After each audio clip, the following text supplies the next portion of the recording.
मकर संक्रांति के पावन पर्व पर आज गुरु गोरक्षनाथ मंदिर में श्रद्धालुओं की भीड़ लगी रही।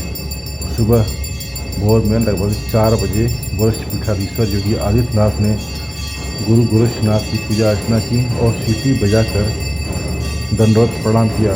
तदुपरांत योगी आदित्यनाथ ने बाबा गुरु गोरक्षनाथ को आस्था की खिचड़ी चढ़ाई। गोरक्ष पीठाधीश्वर के खिचड़ी चढ़ाने के बाद नेपाल नरेश के यहाँ से आई खिचड़ी बाबा को अर्पित की गई। श्रद्धालुओं का रेला बाबा की तरफ दौड़ पड़ा। बाबा के जयकारे के साथ आस्थावानों ने अन्नपूर्णा की बरसात की। मौके पर मीडिया से बात करते हुए गोरक्ष पीठाधीश्वर महंत योगी आदित्यनाथ ने देशवासियों को मकर संक्रांति की बधाई दी और मकर संक्रांति के महत्व पर भी प्रकाश डाला।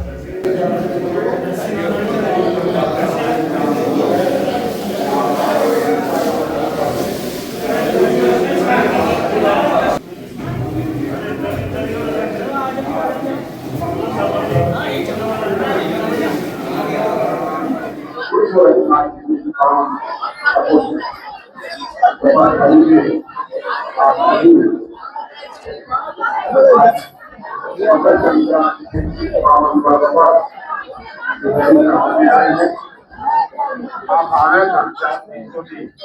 धनराशि को अपने साथ ले रहे हैं। आप सभी लोग एक साथ मिलकर के आराम से और उनके नाम अलग अलग हो सकते हैं, भिन्न भिन्न नाम हो सकते हैं, लेकिन है वह खिचड़ी का ही पर्व। कहीं पर पोंगल के नाम से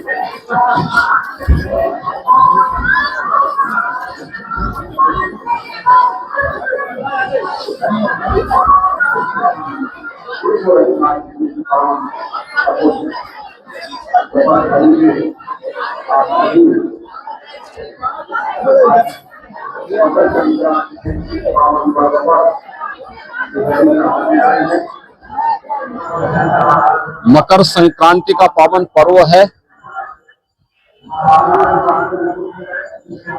इस अवसर पर मैं सभी श्रद्धालु जनों को,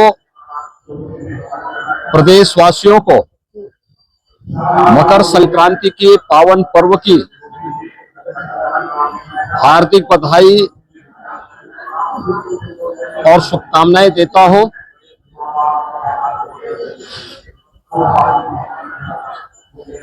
इस अवसर पर कल से ही पूरे प्रदेश में लाखों की संख्या में श्रद्धालु पवित्र धर्म स्थलों में जाकर के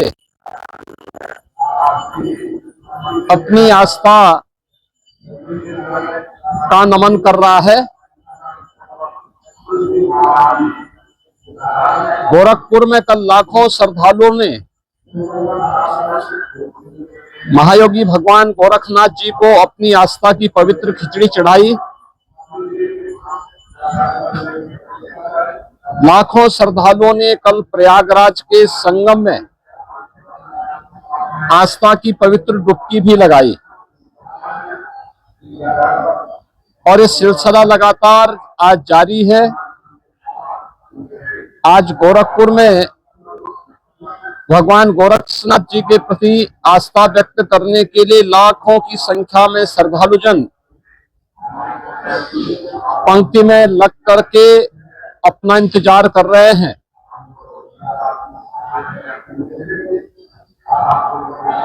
मकर संक्रांति भारत के पर्व और त्योहारों की परंपरा का एक अत्यंत महत्वपूर्ण पर्व है। वास्तव में सूर्य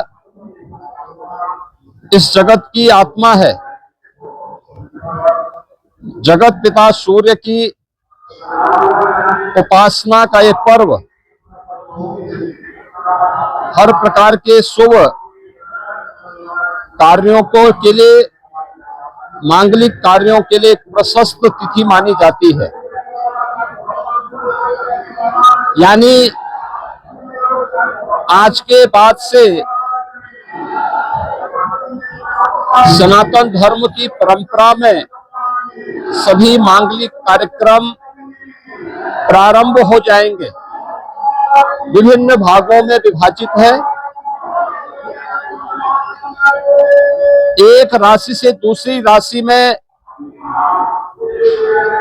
सूर्य देव का संक्रमण संक्रांति कहलाती है, और जब धनु राशि से मकर राशि में भगवान सूर्य का संक्रमण होता है तो यह संक्रमण मकर संक्रांति कहलाती है। मकर राशि से अगले 6 माह तक यानी मिथुन राशि तक सूर्य भगवान उत्तरायण रहेंगे। उत्तरायण का ये जो समय होता है यह बड़े दिन रहता है, रात्रि छोटी होती है, यानी जीवंतता के लिए सूर्य का प्रकाश कितना महत्वपूर्ण है कि भारत की ऋषि परंपरा ने इसे जीवन के लिए कितना महत्व दिया है, यह इस पर्व के माध्यम से हम अनुमान लगा सकते हैं। और यह पर्व एक ऐसा पर्व है जो देश के अंदर नाम और रूप अलग अलग होंगे लेकिन आयोजित होता है। पूरब में, पश्चिम में, उत्तर में, दक्षिण में। पूरब में बिहू के नाम पे या तिलवा संक्रांति के नाम पर, पश्चिम में लोहड़ी या मकर संक्रांति के ही अलग अलग रूपों में, दक्षिण भारत में पोंगल के रूप में, उत्तर भारत में खिचड़ी संक्रांति के रूप में मकर संक्रांति का आयोजन बड़ी श्रद्धा भाव के साथ श्रद्धालुजन आयोजित करते हैं। गोरखपुर में